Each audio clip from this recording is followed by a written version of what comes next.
Hindi ka nila pwedeng makitang nakaupo, nagpapahinga, or natutulog. Pero pag makikita mo kasi silang nahihirapan, talagang lahat ng kinatatakutan mo, aalis ka talaga sa comfort zone.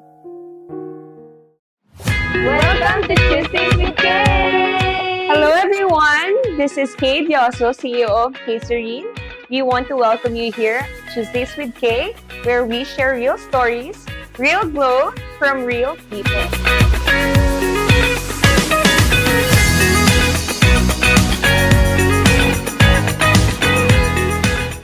So, Ma'am, thank you so much for being here today.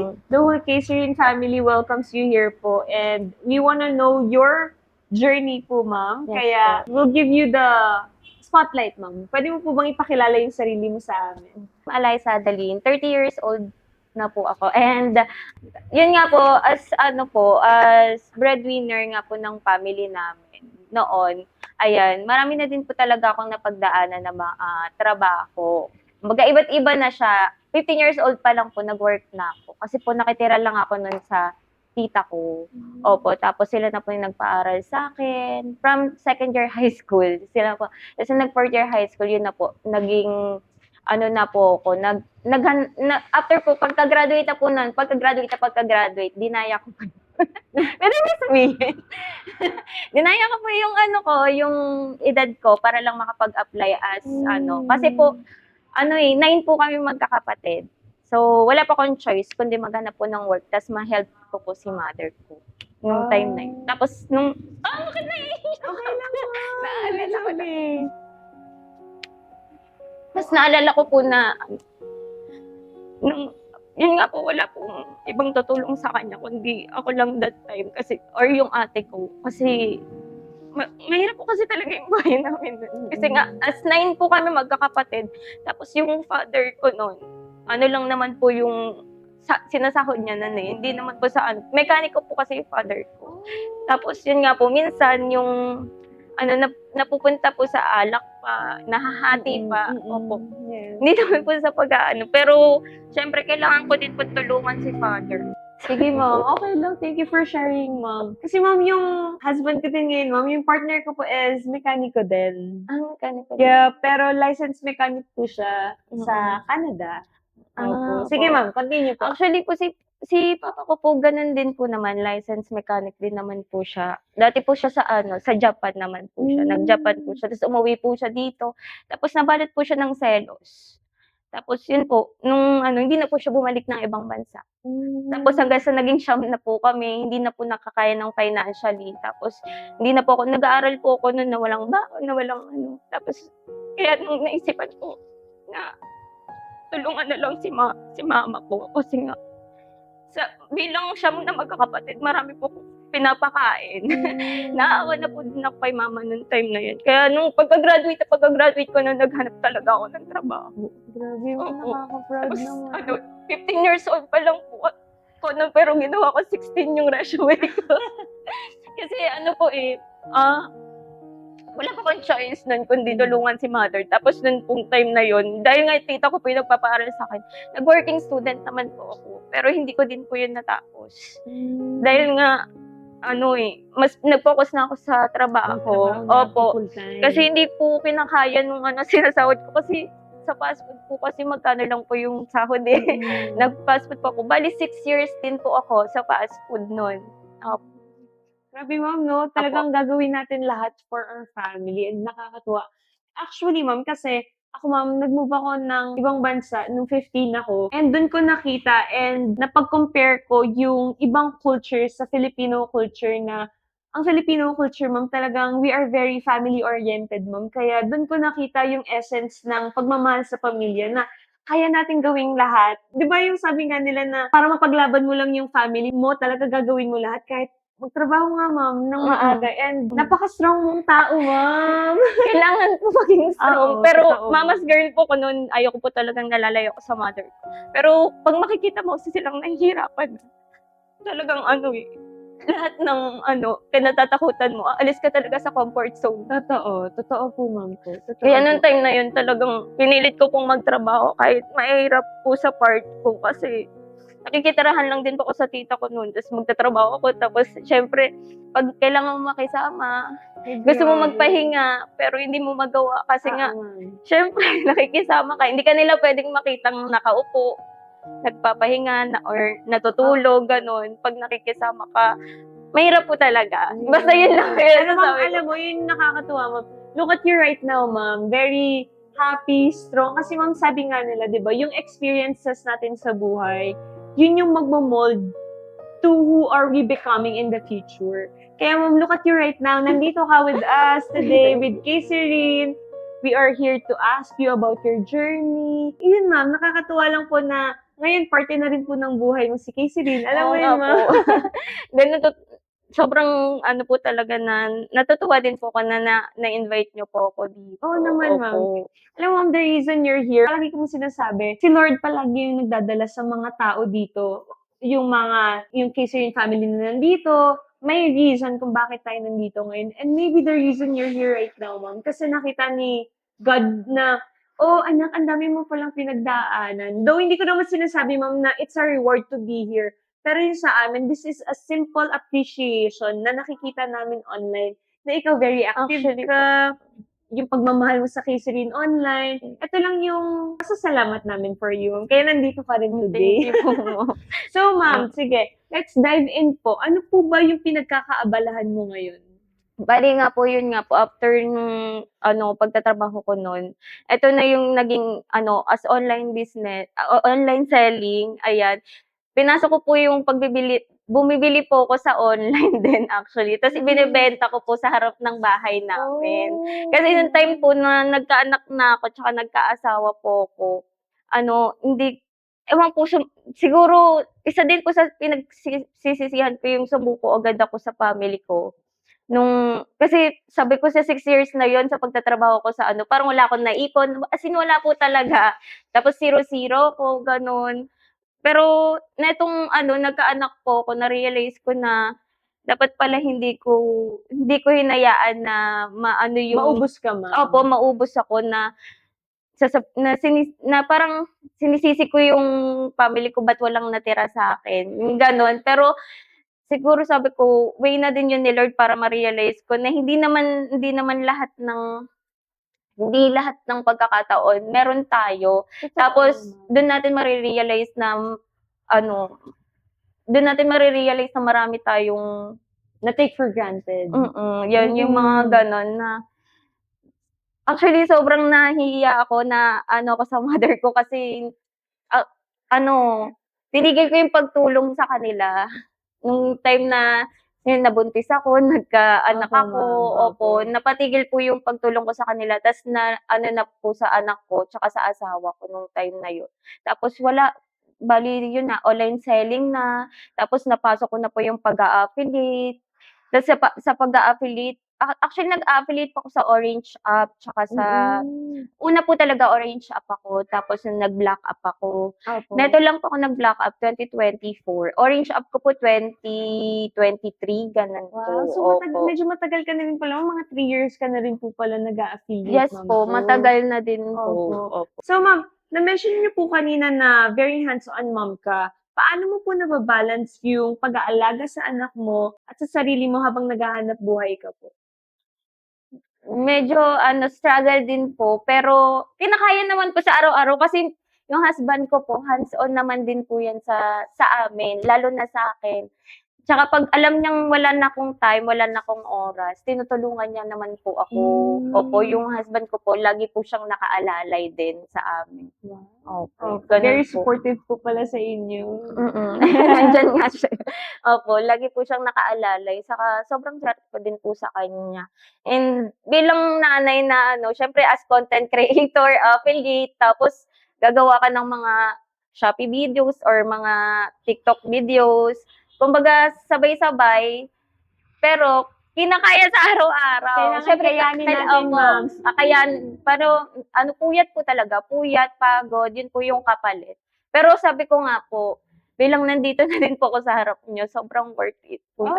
salamat, ma'am. Ko Opo, talaga pangarap ko lang po 'to Ma'am, dati sa na lahat ng nakikita ko sa mga content creator. oo, Opo, ma'am. mahilig po kasi ako manood ng mga mommy vloggers. Oo, ma'am. Opo. Oh, ngayon, ma'am, nandito ka na po. Though, small pa lang si Kayceline, but of course, in the future, pag lumaki na si Kayceline, kasama po namin kayo, yung mga unang nagmahal, unang tumangkilik, unang mga users ng Kayceline, kayo yung kasama namin from now, of course, hanggang sa lumaki na rin po si Kayceline, of course, Opo. ma'am. Before mo po makilala si Kayceline, meron ka po bang mga reasons bakit po nag-udyok sa'yo na itry si Kayceline? Yun nga po, yung mga uneven skin tone, yung parang, syempre maputi na po ako. Alam po ng karamihan yan, maputi na ako. Alam po ng pamilya ko, ng mga friends ko, yung mga tao sa paligid ko. Pero syempre may mga insecurities po ko na tinatago. Oo. Hindi ko lang pinapakita Lahat sa naman tayo, kanila. ma'am. Opo. Tapos yung lalo na po yung hindi mga pantay na lalo sa bandang underarm, may maputi po yung underarm ko, opo. Pero siyempre po yung sa may bandang dito, maitim siya. Kaya hindi ko din po maano. Pero nung time po na ginamit ko po si Kilibam soap, tsaka si underarm whitening serum, marami po nagsasabi sa akin na, "Uy, ang puti mo." Na sobrang kino-compliment nila ako. Ibig sabihin, ma'am, pantay na yung kutis ko. Kumbaga mas araw-araw, mas nakikita nila ako araw-araw, mas napapansin nila yung glowing, Oo, glowing yung totoo, skin, ma'am. gano'n niya siya. Kaya sobrang natuwa ako na gumana sa'kin si Kilibam soap kasi nga yung ingredients niya din, kasi nabasa ko sa glycolic acid kasi maganda din talaga siya sa mga yung mga nangingitim yung mga yung hindi pantay na Uneven skin opo, tones hindi na, pantay na yes mga po. kulay, Ma'am, di ba sabi niyo po may skin condition po na eczema? Totoo po ba? Yes po, lahi na po, nasa history na po namin yon. Pero actually hindi po ako nakapagpa-derma. Bale ang sabi lang po yun sa center namin kasi wala naman pong budget for pangpa-derma. So ginawa ko po, naghanap na lang po ako, nag-search na lang po ako ng mga puwedeng makatulong na ingredients po dun sa mismong umaano po sa balat ko, lumalabas po. Tas po nga, nagda-dry po kasi yung skin ko, sobrang flaky. Tapos siyempre 'pag kinakamot nangingitim 'yan. Yun yung Opo. hindi nila alam na nag-struggle ako sa gano'n na, phase. Tapos madalang ko lang siya i-post na nag-struggle ako do'n. Pero meron naman po karamihan na nakakaalam na talaga pong dito po sobrang itim. Alam niyo po yung parang pinadel? Opo, sobrang itim po ng dito ko, yung sa may sa may Sa may likod po ng oo, legs? opo, Okay, sa ma'am. may Batangas. Opo, sobrang itim po. Tapos yun nga po, nung time ko na nakita ko yung ingredients niya, why not i-try ko kako kasi meron Oo. siyang glutaglycolic. Opo. Opo, which is 'pag sinabing gluta alam naman na po natin 'yan na pampa-whiten. Pero Yes. yung glycolic acid po kasi, ayun po, pampa-brighten at saka para po siya po sa mga uneven skin naman po talaga siya. So, Totoo. sabi ko, why not i-try ko kako. Tapos ayan, nilalagay ko nga si underarm whitening cream sa dito sa Sa siko, siko. tuho, sa Sa leeg. oo, tsaka dito kasi maitim, kahit sabihin mong maputi na ako, pero may itim kasi Oo. dito pag nag-iipit ako, pansin ko po dito hindi siya pantay. Pero ngayon po, napapansin po nila na lagi akong nako-compliment na kahit 1 month ko pa lang po siya nagagamit. Opo, kahit 1 month ko pa lang po nagagamit, pero napansin po nila nung umuwi po ako ng Batangas. Last year po kasi yun yung nagka-eczema ako. Kaya naging maingat po talaga ako sa pagpili ng mga product na ilalagay ko talaga sa Yes, balat ma'am. ko. Lalo na Opo. kung sensitive skin ka, Yes ma'am. Kaya po. yun, dun ko po palaging pinapasok na ang kinaibahan ni Kilibom soap from the other soaps in the market po is very gentle nga po si Kilibom soap. Pero ma'am. yun naman po, napatunayan naman po yun sa skin ko kasi nga sobrang sensitive din po na yung balat ko ngayon. Yes, ma'am. Kasi Opo. marami rin pong nagtatanong, not only on the blue app, even on the black app po, ma'am, na okay ba yan sa may mga sensitive skin? Kasi ma'am, iba-iba po eh. Merong hindi dry yung skin or merong mga moisturized skin na malalambot naman pero naghahanap sila na something gentle. Kaya ako palaging sinasabi sa kanila, if you are already using a whitening soap, kasi minsan ma'am, yung nakafocus lang po na whitening soap is medyo mas matapang, of course, Oo, ma'am. Kaya palagi ko pong sinasabi, kung gusto niyo ng booster soap, si Kilibom soap talaga, which is nag-work nga sa'yo, ma'am, si Opo, Kilibom opo. soap kasi very, very gentle siya. Lalo na sa katulad mo pong may eczema. Yes. Opo. Lately po kasi sobrang sensitive ng skin ko, ewan ko din, hindi ko alam po. Siguro po kasi depo po ako, yung tinuturok every 3 years. Ay, every 3 months, ayan, tinuturok po. Tapos nagpa-stop po ako nun. Lahat po actually umiinom din po ako ng mga supplements. Dati po, nakikita po nila yan, nagre-recommend ako ng mga supplements. Pero ngayon, nung last year po, tinigil ko po lahat kasi may plan po na magdagdag po ng baby. Opo. Wow, we'll pray for that, ma'am. Opo. Nagka-plan din po kasi kami, kasi nga po sabi nila 7 na po yung panganay ko. Yes, So, ma'am. dagdagan na, ganyan. Siyempre, Siyempre, very, very young ka pa, ma'am. Opo. 30. Oo, 30. Pero yun nga po kasi ang goal, may goal po kasi na habang bata, dagdagan na para paglaki, parang magkakasing edad na lang. Yes po. Opo. Narinig ko nga yan, ma'am. Opo, opo. Na-pressure tuloy ako, Opo. ma'am.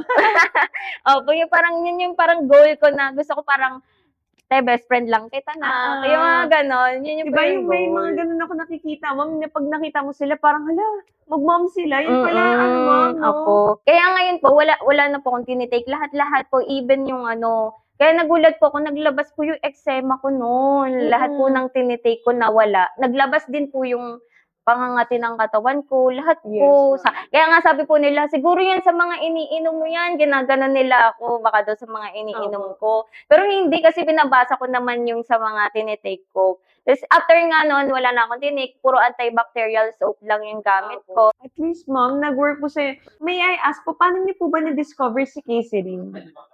Si Casey rin kasi nakikita ko siya kay Arian. Si Arian yes, po. ma'am. Opo, nakapalo ko kay Arian. Top fan naman. Wow. Opo, si Arian po. Tapos madalas nakikita ko din siya kay Ma'am Rodaline Navarro. Yes. Mami content creator po Opo, yun. opo. Opo. Isa po yun sa lag ko pinapanood. Opo. Magaling po kasi siya sa bahay. Yung magpaganda, ayos ng bahay. Medyo OC din po ako sa bahay. Oh, nakakatuwa. Opo, may Yan po, pagka-OC. si Miss Rodeline, si Miss Arian po talagang very, po talaga sila ng Casey Rin. They love Casey Rin po. Last question po.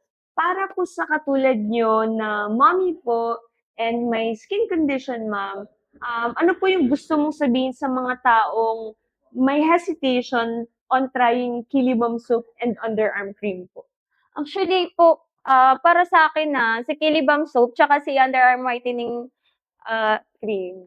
serum cream, sobrang mild lang niya sa balat, sobrang smooth, sobrang gentle talaga, as in. Tapos, totoong may effect siya. Kasi, kita ko sa sarili ko na talagang grabe yung effectiveness niya. Talagang, isipin mo, 2 weeks pa lang makikita mo na yung results sa'yo. 2 weeks pa lang makikita mo na may pinagkaiba. Lalo na po yung mga chicken skin. Mapapansin niyo po yun kasi marami akong ganon. Yung chicken skin po. Sobrang dami ko po. Tapos pag mag-a-apply ako ng ibang sabon, na lalo na pag matataas po yung active ingredients, siya, makate, tsaka mahapde. Tapos eto si Kilibam soap, ang pinaka napansin ko sa kanya, parang lang ako naliligo ng gatas. Opo, parang naliligo lang ako ng Parang may baby gatas. nga Tapos daw po. inuulit-ulit ko pa siya sa katawan ko, which is kahit 30 seconds to 60 seconds lang po siya. Pero medyo matigas ulo ko kasi maganda nga siya sa balat. Pero yun nga, tamang paggamit lang ng products naman ang kailangan. Tapos yung sa ingredients, kung alam mong bawal sa'yo yung ingredients ng isang product, bakit mo siya i-apply sa sarili mo? So, kailangan may knowledge ka pa rin dun sa products na i-apply mo sa balat mo. Totoo, ma'am. O, kahit man kainin natin, yun po yung pinaka-important. Opo, ma'am. Ayun, thank you so much, ma'am, ko for being here today. Ayan, ma'am, maraming salamat Thank po you on po. sharing your Casey Rin journey kung paano.